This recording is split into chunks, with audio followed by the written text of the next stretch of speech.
So we're going to segue next directly to Andrea Denikoff, who's been one of the chief respondents to our survey. Thanks to her, I think our voices have been very heard. And so she works with Dr. Meg Mooney and with Dr. Dorschel and others in CTEP. And Andrea is here on the line with us tonight, joining us. And so you're going to hear some more from Andrea. And then at the end, if there's time, we'd like to have discussion with Jen, Andrea, and I, and any questions you may have or other ideas or observations or input. So Andrea, are you on with us? I am. Can you hear me okay? We can. Take it away. All right. I'm so sorry I'm not there in person, but glad I can be with you virtually. And I'm really excited to be here. And thanks for all the incredible work all of you do all the time. And so we'll go to the next slide. So I'm going to share some key points from a recent talk Dr. Jim Dorschel gave to the National Cancer Advisory Board in February of 2023. And of course, I think what I'm going to be saying is already been said by Jen and Connie, but then I'll just be reiterating how important these things are and give you a few updates from CTEP. So the next slide is, I think, is the Dr. Jim Dorschel's opening slide, and as Connie said, you'll have copies of these, and there's a hyperlink to the full deck if you want to look at the full deck. But he really, what he spoke about, and not only is he the head of the, he's the deputy director at NCI for clinical research. He's also the division director of cancer treatment and diagnosis. And so the talk that he gave really talked about some of the things, the survey that you all participated in, about how there's a changed clinical research environment and we need to adapt our system to it. So on the next slide, one of the slides he showed was enrollment to the NCI designated cancer centers. And they picked that because that's a easy subset to get from the clinical trials reporting program. And each of these stacked bars represents a year going from 2019 to 2022. And as you can see in 2019, it's a nice tall stacked bar. And then in 2020 with the COVID pandemic, that you can see the big drop in accrual. And then in 2021, there was somewhat of a recovery, but then in 2022, it dips down again. And you can see where it dips down is in the light green type of trials, which is the institutional or cancer center trials. And cancer centers were very concerned about that in particular, their own trials were hurting. So they wanted to have a survey of at least the cancer centers to find out what was going on. So on the next slide, I think I have a response from one of the questions they asked, which was, for the impacts of the COVID pandemic, what were the major impactors to your clinical trial capacity? And I think if you hit the button one more time, it shows the outlines. I've outlined in red the two top reasons that were surveyed, that the limited research staff capacity prevented opening of new trials, and also the limited research staff capacity forces accrual holds. And this has been a huge topic of discussion. So it's consistent with all your findings at your sites and your survey. But the fact that, this really got national attention, that limited research staff capacity, there just wasn't the staff. You all said you were drowning and they heard you. And it was really of concern that this was having a major impact across the country at all of our centers. And then on the next slide, they wanted to know the reasons for the staff attrition. Where was everybody going? And so in this survey, they found that people were leaving for higher pay or career advancement, greater ability to work remotely, and also there was a significant amount of burnout from being frontline workers in the pandemic. And this also generated a lot of discussion about, how can we better serve our clinical trials operations staff, recruit better, as well as maintain and have some sort of track record for keeping staff and not losing them. Next slide.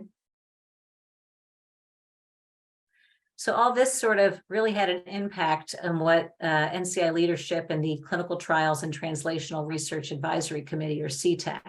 And CTAC is a federal committee, if you're not familiar with it, who provides advice to the NCI and really has a lot of influence on particular areas for clinical research at the NCI. So members of CTAC formed a strategic planning working group and developed a report for a vision of 2030. And really all of these surveys really impacted on this vision for clinical trials of the future. Next slide. So the strategic planning working group sort of reassessed what their strategic vision was going to be, mostly because of all of this information coming out from surveys and from the impact of the COVID pandemic. And what they did was they developed 15 recommendations and 3 operational initiatives. And they were really focused on these 8 themes on the right-hand side. And I'm sure many of these ring out true to you all, from trial complexity and cost, wanting to have new data collection approaches, considering the operational burdens, and really how do we outreach and do better training for a new workforce that we really need to keep and maintain. And the reason I've circled decentralized trial activities, because that was one thing that we heard loud and clear from the surveys that you all participated in, but as well as other surveys, that the decentralized trial activities or protocol flexibilities that were done during COVID really we heard loud and clear that they should be continued.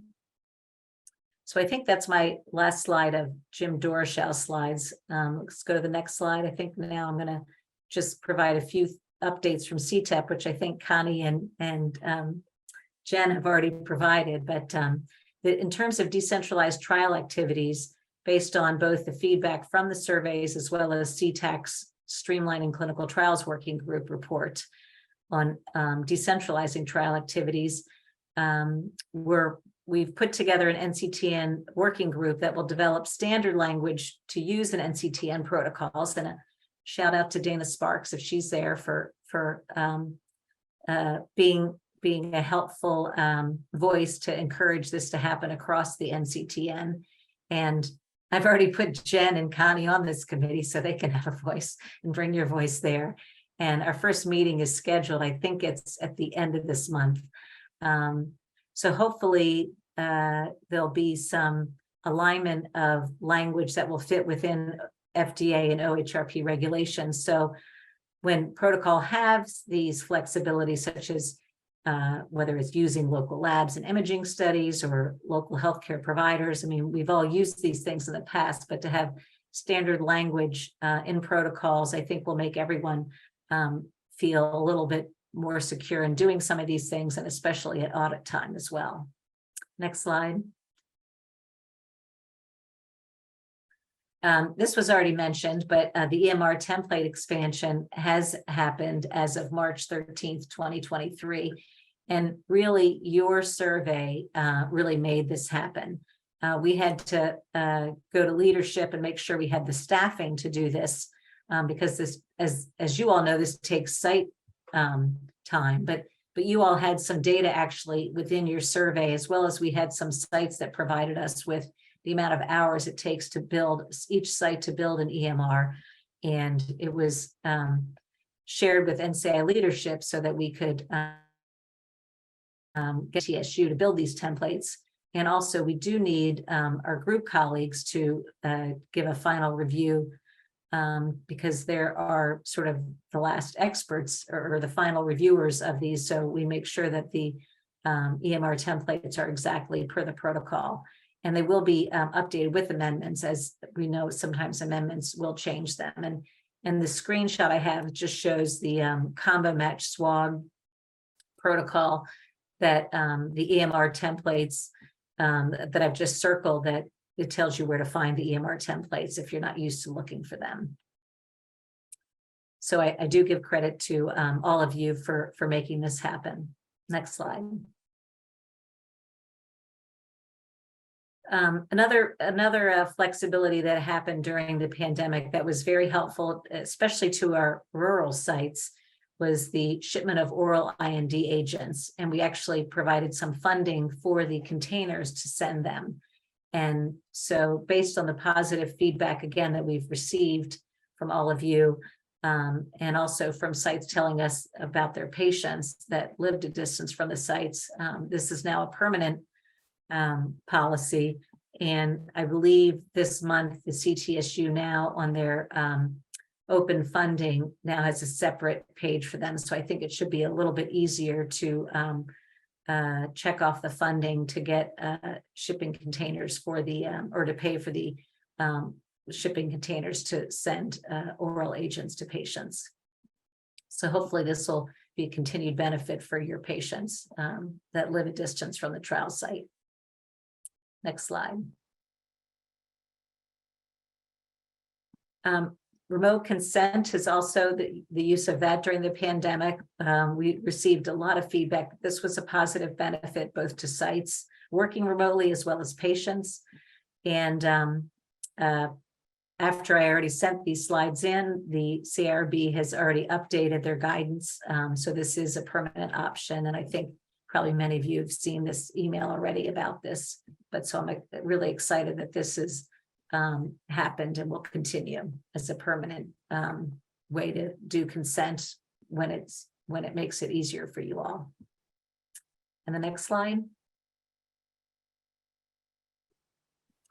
So I won't read this busy slide to you, but just to take the time to say that, and Jen and Connie already have, that the CRP survey actually provided a lot of feedback about revisions that would be helpful to sites. And the audit leadership of all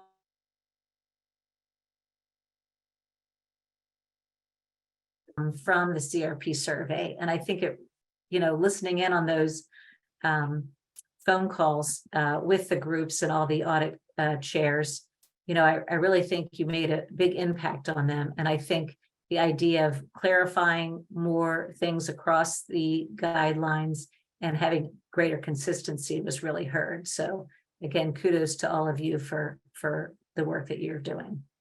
And I think that was my last slide.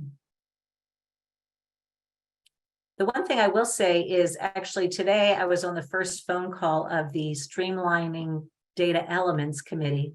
And I'm lucky enough to co-chair that with Sumitra from the Alliance.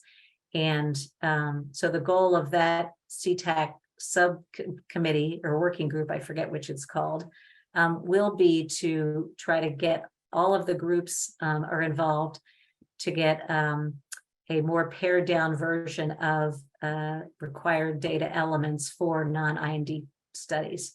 So I think, again, this kudos to your survey. And I know this was brought up to that subcommittee as well. So thanks a lot for the opportunity to join your meeting tonight.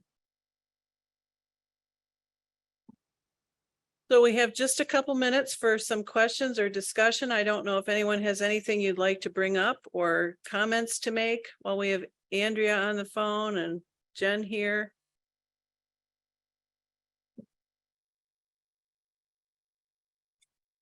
You're just so overwhelmed by it all. I know we have been. Well, you're being quiet. I do just want to say thank you to everybody who did take the time to respond to the survey, because without that, we really wouldn't have been able to move anywhere with any of these things. So thank you.